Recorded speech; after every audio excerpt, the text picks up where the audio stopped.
It has been a fairly warm afternoon around southern West Virginia. Now, the only downside is that we had some pretty gusty winds, but as we take a look at what's happening over the next several days with that jet stream pattern, we notice how tight the isobars are in the upper levels of the atmosphere. It's also been the case at the surface, and so that's why we've had such gusty winds today.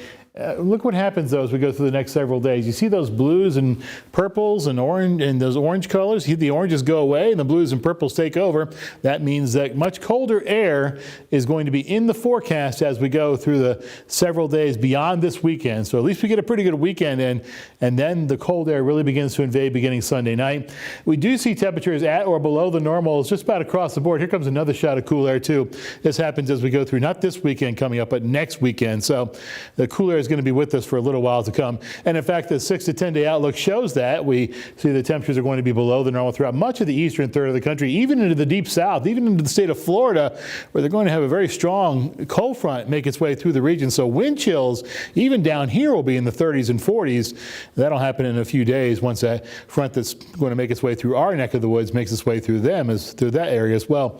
460 and 52 in Bluefield, looking pretty good. Traffic is flowing smoothly and lightly. Notice the camera shaking, rattling, and rolling just a little bit as we still have some gusty winds at the Beckley-Raleigh County Memorial Airport, not too far away from this camera. And it's still 58 degrees under mostly cloudy skies. Look at those winds out of the northwest at 16 miles per hour.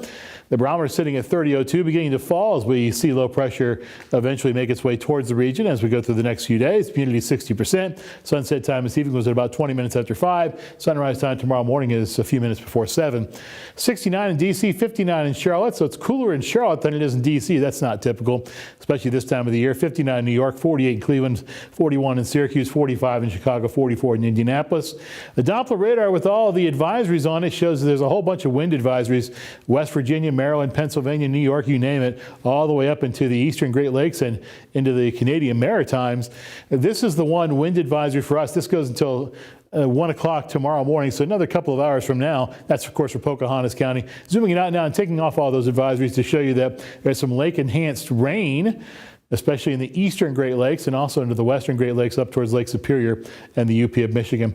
Futurecast, here comes another front. Big question is timing of this front on Friday. Does it get here before the football games, or does it get here after the football games, or does it get here during the football games? Bottom line is I take a rain jacket with me anyway if you're heading out to those Friday night football spectaculars, of course, last week of the regular season, so Kayvon and Matt tell me.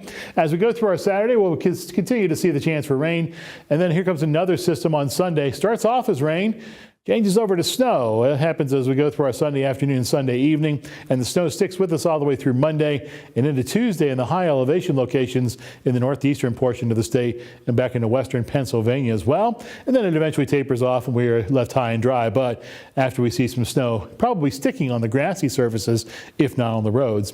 Futurecast rainfall over the next 60 hours, according to one of our models, calls for us to get some rain, and then, of course, more rain as we go beyond the 60-hour time frame for the Greenbrier Valley into the southern coalfields as well. Highs tomorrow for some cities around the region. We'll top out in the lower to middle 50s, 54 in Fayetteville and also in Oak Hill, 53 in Beckley, 57 in Pineville, 54 in Bluefield. Hour by hour we go in Beckley, we drop off into the mid to upper 30s and then eventually rise back up, as we talked about, into the middle 50s. 7-day forecast, high temperatures, well, sitting in the mid to upper 50s and eventually lower to middle 60s again on Friday, lower 60s on Saturday. Then comes that chance for the showers. And then the rain changes over to snow on Sunday, snow showers on Monday, and much colder temperatures for at least a couple of days running Monday and Tuesday of next week. That's your weather. More news and sports comes up in just a couple of minutes.